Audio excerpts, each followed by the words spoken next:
Some of you know this and some of you don't, but I love to flip furniture. So my favorite thing in this world is to go to an auction, like estate auctions or whatever they are. But I've been to like 3 auctions so far in my life. And I love picking up something really old, unique, something that no one bids on, and I turn it into something amazing. So in this first picture is a cabinet that I literally picked up for $10. And it needed a ton of work, but I didn't care. And his name is Archer. And he's in my apartment today, and I don't think I would sell him for anything. Yeah, I don't think I would sell him for anything. To me, he's priceless. It's super unique. It's just part of my history now because of the phase of life that I've been in, okay? The second picture is a cabinet that someone that I work with gave to me for free, and I absolutely love it. This is the Catalyst cabinet, and her name is Stella. If you go back into my first few videos on this page, 1, trigger warning. 2, they're super brutal. But it shows you what can happen behind closed doors, and the words "he never hit me" are super true. My point is this. The first cabinet I picked up for $10. I put a ton of work into it. It's part of my life's history, so to me it's priceless. The second cabinet I got for free from someone that is dear to me. I put a ton of work into it. It is also priceless. I would not sell that for all the money in the world, even if I needed to. And if I had to let it go, it would break my heart and probably kill me now. And I'm not a materialistic person. There's really nothing else in this apartment where I would be like, oh no, I must keep it. Besides pictures. Pictures are huge to me. But in general, I'm not a materialistic person. I can let pretty much everything go. But these 2 specific cabinets were an era of my life. And it puts my whole relationship into perspective, my last relationship. So a relationship with a narcissist. And if you've not been in this type of relationship, it's kind of hard to imagine. But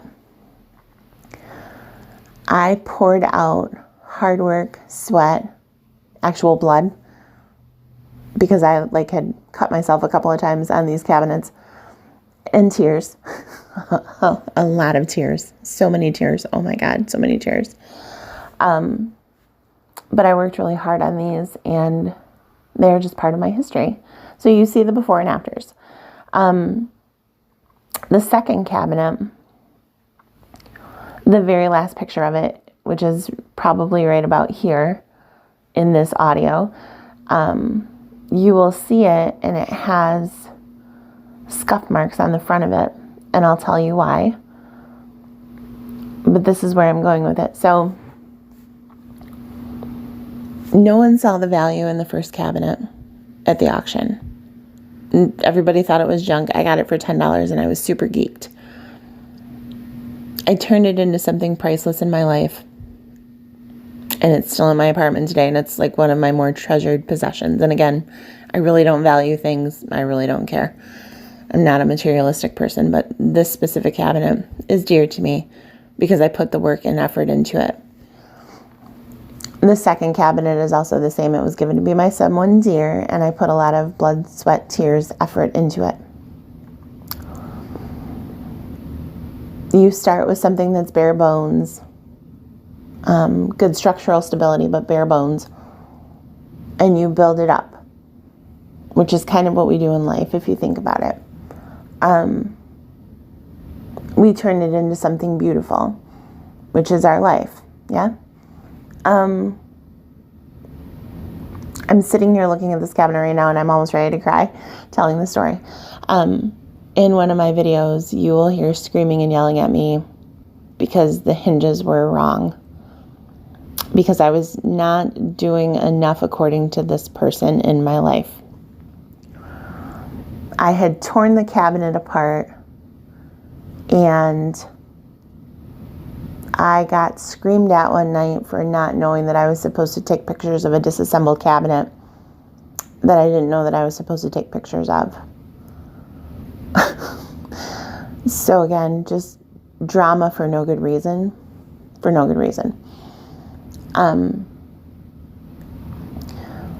But my point is this, and it kind of goes into like the bottled water story. I guess that's what I'm kind of comparing it to. You can have bottled water, cases of it even, sitting around your house. I personally don't, but you could. You could get bottled water for free at an event, right? People give away free bottles of water, no big deal. You could have a bunch of half-empty bottles laying around in your car. And again, I don't. It's a bunch of garbage. Or in your place, you could have a bunch of half-empty bottles of water. That's just fine. People do it all the time. I've gone into people's houses and you see it all over the place, or their cars see it all over the place. It's fine. If you are dying of thirst and there's no water around, what would you pay for the bottle of water? Whatever you need to because you're thirsty, yeah? And if you are at a fancy place, they charge more for the water, yeah? Okay, so this is what happens when we get into the wrong relationships. If you are not valued and someone doesn't see your value, they can make you feel like you are just trash, or they ghost you or discard you or whatever it is, yeah? Or you can get into the right relationship and be valued and feel like you are on top of the world. And life is not always perfect. We know this, but my point is this. Go where you're valued.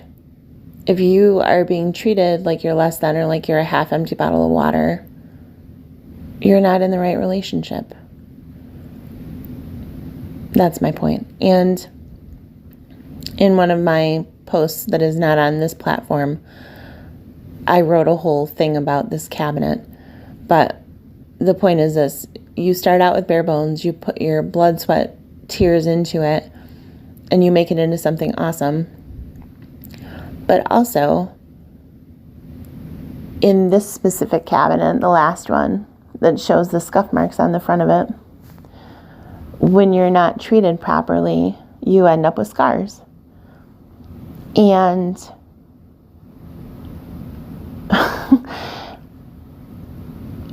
my ex at the time helped me move this cabinet into this apartment. And at the time, it was just my son moving into this apartment. That's in one of my audios where he is screaming at me that I either take the help that I'm offered or I don't bother at all.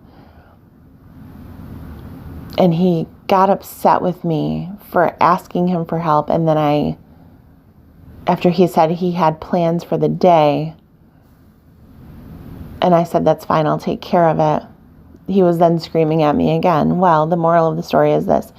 He ended up helping me move this cabinet up here. And it got a couple of scuffs on it, on the front, a couple of scars, yeah? And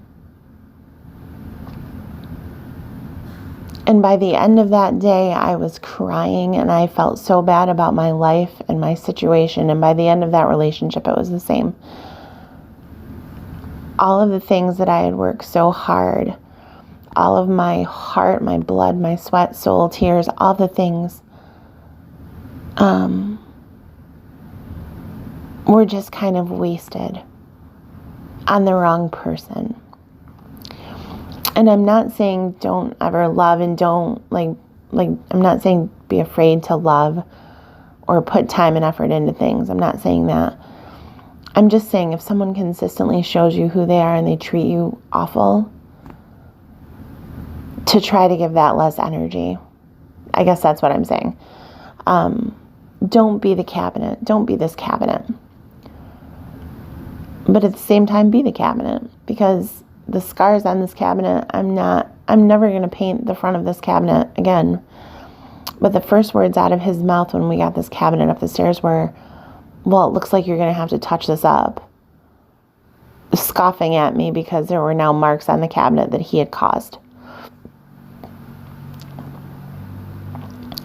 So to this day, the scars are there on this cabinet, and I will never paint them because it just reminds me of the relationship that I was in, the time that I had invested in it, and how far I've come. If you are in a narcissistically abusive relationship, to them, the only thing that matters is outside appearances. So inside, this cabinet could look like a hot mess, and as long as they can shut that away from the world and they can't see what's underneath, it's fine. But all they care about is the outward appearance. And if you're in that type of dynamic and you've not been before, it's probably the hardest thing to get out of. So if you're in a situation like that, I just need you to know that you can get out, because it is just psychological warfare. And it's every day you're walking on eggshells, not knowing what's going to happen. But yeah, the moral of the story is be the cabinet. Leave with a few scars, but go where you're valued is the most important moral of that story. Know your value because you're priceless. And you deserve to be in a relationship that values you. And again, I don't go around promoting that everything turns into rainbows and butterflies and glitter and all the things, because life's never ever perfect. But if someone is consistently bullying you or consistently putting you down and screaming at you, like you hear in my prior audios, like in my first few videos in here, and that's a consistent thing, that's a problem. Which is why I shared my first few videos. And again, normal people do not go around recording things like this. But that had impacted my life so much that I thought that there were so many things wrong with me. I was trying to put together a list to take to a counselor because I thought I was crazy. And when a counselor tells you that you're not crazy after marital counseling and says, no, you're a victim of narcissistic abuse, that's a problem. And so if I had to go through that, I can't imagine how many other people have gone through that. And the stories that I get in my inbox are just staggering, and it makes me sad. So let's fix that this year. Yeah, I think that's what I have for now. I hope everybody has an amazing day. Wishing you love and light, and you can get out of bad relationships. You can, and you deserve better. Even if it means being alone for a while, the right person will eventually come along, I promise. Love and light. Have a great day.